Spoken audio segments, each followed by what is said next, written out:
Yan, magandang tanghali po sa ating lahat. Ngayon po, may ibabahagi po tayong isang kalaman tungkol sa isang sural. Ganito din ba yung sural nyo? Hindi na siya nagcha-charge. Pero ito ay nagcha-charge na dahil ito ay naayos ko na po. Kung sakaling sa inyo at wala ng ilaw, hindi na nagcha-charge. Ayan, ito po yung kanyang sural. Ang kadalasan nasisira po dito, ito po ay totoo na ito ay kanyang nasisira. Kung ba nasisira po yung ating sural na hindi na nagcha-charge. Una po, kailangan po natin gumamit ng tester. Ayan, kailangan po natin na gumamit ng tester para malaman natin kung saan po yung kanyang sira. Ngayon po, isasabihin ko lang po kung saan po yung lagi kong naayos na mga sural, kung ano po yung mga kanyang diferensya. Ito po ay yung sural. Ang diferensya ng una nito ay hindi na po siya nagcha-charge, hindi na po siya umiilaw. Ngayon po, ang sira dito yung kanyang mga wirings. Yan, ito yung wirings niya, oh. Yan. Yan, yung para sa kanyang sural, yung connection niya. Yan, oh. Yan. Kung makikita nyo, yan. Madami na po siyang tip. Yan. At mapapansin nyo po, yung aking inilagay ng wire na, ito yung dati niyang wire. Yung duktong niya po, ito po yung wire ng para sa electric fan. Yung parang ganito, yung kanyang cord. Yan, ganyan. Ngayon, dinuktungan ko po ulit siya. Yan. Dinuktungan ko po ulit ng saksakan din to. Yan. Yan. Dinuktungan ko po yan. Yan. Ayan o. Saka ko na inayos. Yan o. Saka ko na kinat yung sakit niya. Saka ko inilagay. Yan o. Parang ganito siya o. Yan. Tinanggal ko yung sakit lang niya. Saka ko dinuktong lang dito sa wire. Yan. Yan o. Yan. Kikita nyo, tinanggal ko po siya. Nawala na siya ng connection sa kanyang charge. Yan, umilaw na po yung ating sural. Yan o. Yan, ilagay po natin yung yung sakit niya. Yan, nakalagay. Yan, nag-charge na yan. Huminto po. Ayan o, for charge na po siya. Ayan lang po. Ang diferensya lang nito na aking inayos na sural na to ay yung kanyang mga cord lang po. Ayan o, sira na yung mga dating cord nito. Kaya pinalitan ko na po. Ayan, kung papansin nyo ay duktong, nakaduktong na po yan. Madami ng duktong yan. Di bali, ang duktong lang niya isa, yung dalawa. Ayan. So ito, pinagdidikit ko lang yan dahil ito nakaangat. Ito yung cord natin. Yan. Saka ang isang diferensya po nito, kung di po siya sa cord yung sira, yung mga wire niya sa battery. Yan. Yung battery niya po ay sira na. Yan. Ito yung sira niya. Ito yung mga kanyang covered. Yan. Saka tignan nyo, oh, yung mga fuse niya sira na po. Ito yung kanyang dati. Sira na, oh. Yan. Sunog na po. Yan, kung mapapansin nyo ay pinalitan ko po na siya ng battery. Single voltage lang po yan. At kung mapapansin nyo, may stick glue na po yan. Ayan, nakakat na yan, natanggal na yan. Ayan, pinalitan ko na po. Ang battery nito ay galing rin sa isang sural na kasim lang po niya. Ayan, ito po ay ayusin ko pa din to. Kaya lang, yung battery lang muna dito ko muna inilagay para magamit na natin to. Yan po ang kadalasan na nasisira. Kung di po sa kanyang battery, sa kanyang mga cord. Yan. Yung light na to, yung ilaw niya, hindi po yan basta-basta nasisira, basta hindi po mababasa. Yan. Hindi rin po yun basta-basta nasisira. Ayan. Kung mapapansin nyo, ayan o, ito ay madami na siyang kalawang. Ayan o, sira. Nabasa po siya. Ayun, kung makikita nyo, madami ng kalawang, no? Pero ito po, kahit ganyan po yan, andar na andar pa din yan. Kaya lang, siguro, yung mga iba nito, ay hindi na iilaw. Pero kahit may nakapundi po dyan, ay iilaw-ilaw pa din yan. Yan. Ngayon po, isa po na sasabihin ko sa inyo, ang solar po ay napakatipid, di ba po? Kasi sa gabi nagagamit po natin. Di rin po tayo nagano ng kuryente ng ilaw sa solar na po. Ngayon po, tuturuan ko kayo kung paano po magamit yung solar sa umaga. Yan.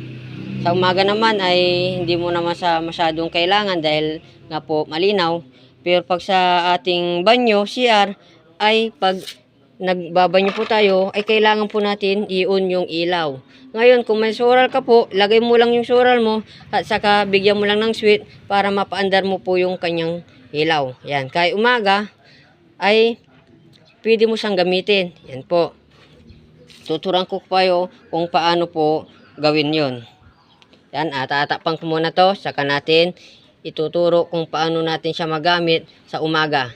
Dahil po ito ay hindi natin magagamit sa umaga, magagamit lang po natin to sa gabi. Pero papaanda rin po yan natin sa umaga na pwede pa rin natin gamitin.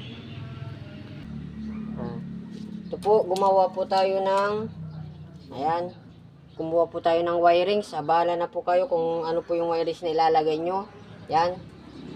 Saka binigyan ko po lang siya ng switch. Ayan. Yan, pwede rin po yung dissenting switch, yung para sa ilaw. Bahala na po kayo kung anong ilalagay nyo. Yan, try po natin. Commander po yung ating nilagay na wire. Saka, ayun. Off. Yan. Doon natin. Hindi. Ayun yung kanyang ano. Nag-charge na po yan, oh. Yan, hindi po na natin yung magagamit kapag sa umaga. Ngayon po, dahil magagamit mo lang to sa gabi, ngayon po, pwede rin mo siyang gamitin pang umaga. Ganito lang po yung gawin mo.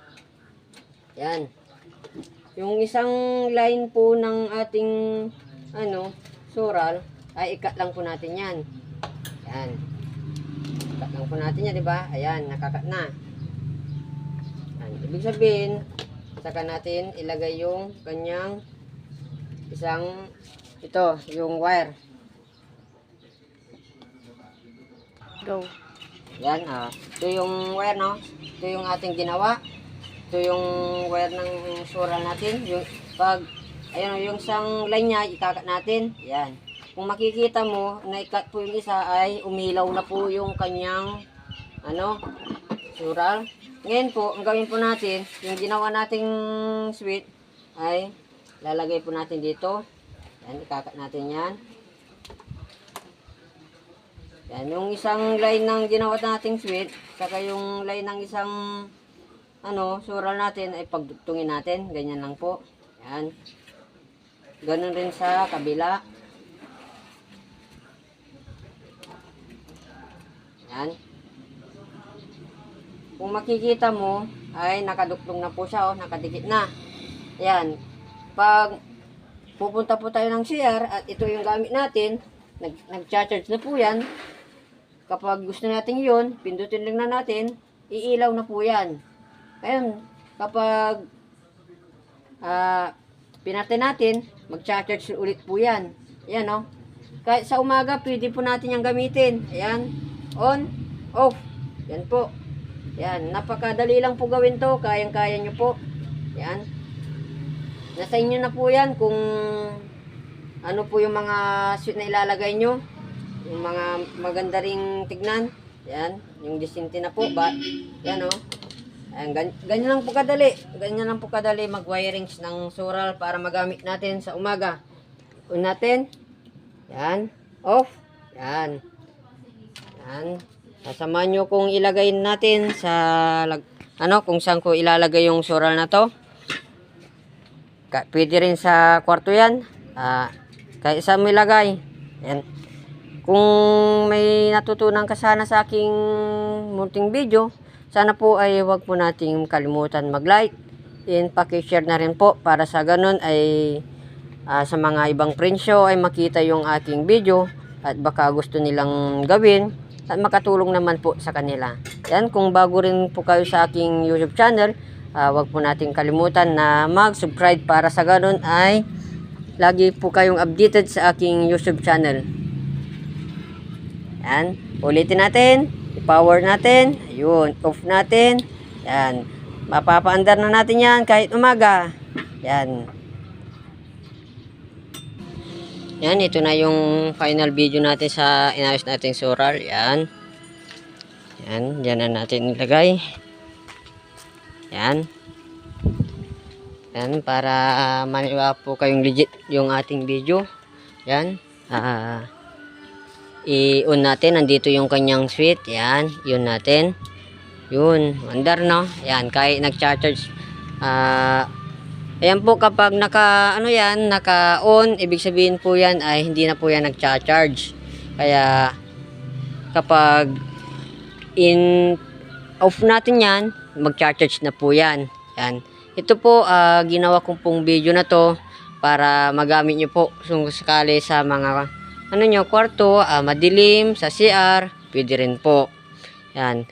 Pag sa CR naman, ay diba saglitan lang naman po tayo magliligo.